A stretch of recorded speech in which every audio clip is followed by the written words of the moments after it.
Vivo V23 review. Affordable mid-range phone with a dual selfie camera and color-changing design. The Vivo V23 is a decent all-rounder, but in today's mid-range market that often isn't enough. A phone like this needs to excel somewhere, and unfortunately the selfie camera here isn't quite good enough to deliver as the phone's USP, especially given the odd choice to strip the OIS found in its predecessor. The design may help this phone appeal to more people, thanks to the combo of a color-changing finish and iPhone-inspired shape, though more than most parts of the phone this is of course a matter of taste. The V23 certainly isn't a bad phone, but it just doesn't do enough to outpace some impressive competition, and falls short exactly where it should be strongest.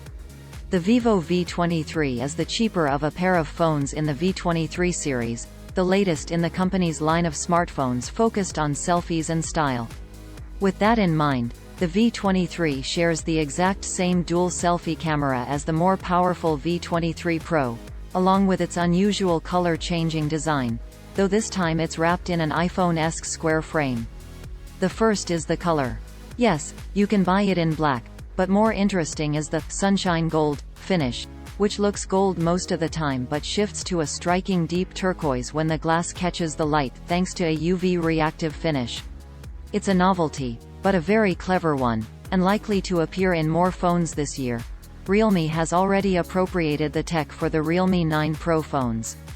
Even the fact that the phone's rear is encased in glass in a highlight, because at this price you're much more likely to find plastic-bodied phones elsewhere. Yes, glass is more fragile, so you may see it as a downside, but it helps make the V23 look and feel far more expensive than it is. Look beyond that and you'll probably notice just how much this looks like an iPhone. There's the wide notch on the screen, thanks to the dual selfie cameras, but more important is the choice to use completely squared-off sides to the body. It leaves the V23 feeling undeniably unoriginal, but if you're going to ape anyone's design language then Apple isn't a bad choice.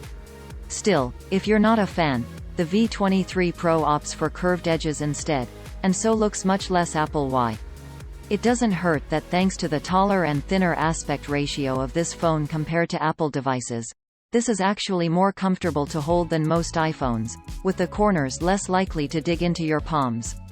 It also weighs just 179 grams, which is light for a modern phone.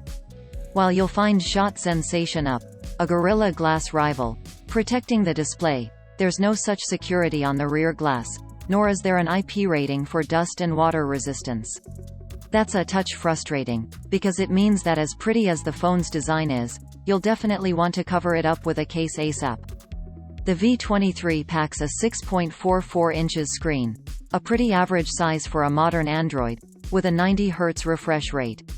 That might sound disappointing with 120 Hz handsets now commonplace, but Vivo has instead prioritized fitting an AMOLED panel, which means you get great color reproduction and deep blacks, in addition to the smooth animations brought by the 90 Hz refresh. Using AMOLED also has the advantage of allowing an in-display fingerprint scanner. This one is fairly fast and reliable, and I have no real complaints about it. Face unlock is also an option thanks to the front-facing cameras. The V23 is powered by MediaTek's Dimensity 920 chipset, a slight downgrade on the Dimensity 1200 found in its Pro sibling. It's combined here with either 8 or 12 GB of RAM, and 128 or 256 GB storage, which isn't expandable, as there's no micro SD slot. I've been testing the higher spec 12 plus 256 GB model, but thanks to the mid-range chipset performance is still limited when it comes to benchmarks. This is a minor upgrade on its predecessor, the V21, but lags behind some more performance-focused phones around the same price. Still, that's only in benchmarks, and mostly just reflects the fact that this isn't a phone designed for high-end mobile gaming or productivity.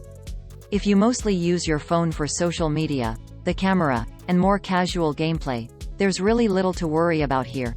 The V23 runs smoothly and has showed no signs of lag or stuttering in the time I've been testing it out. Despite the cheaper chip, there is still support for 5G connections. While there's no support for the latest Wi-Fi 6 speeds, this is unlikely to matter much to most, and the inclusion of Bluetooth 5.2 is probably more important, improving performance for wireless headphones. There is NFC too, for contactless payments, but this does vary by region, so double-check if it's included where you live. The 4200 mAh battery included here is perhaps a little below average for Android, but in practice it holds up. Thanks to the power-efficient chipset, the V23 stretches that cell to comfortably last a full day of typical use, and some less frequent users will probably even find it's a 2-day device. The camera setup in the V23 is a touch unusual, if only in the sense that the front-facing cameras are probably more exciting than the rear ones. There are two selfie cameras here, a 50MP main lens and an 8MP ultrawide.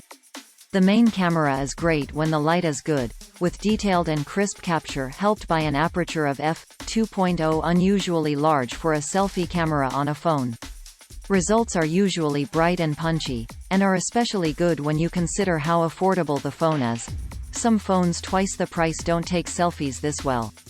The V23 ships with Android 12, which is welcome, and runs Vivo's Funtouch OS 12 on top, which is perhaps less welcome. Funtouch is far from my favorite Android skin, and here comes preloaded with various Vivo apps you won't want, along with a few intrusive advertisements. The V23 is available now in India and select Asian and European markets, but don't expect it to ever reach the UK, US, or Canada.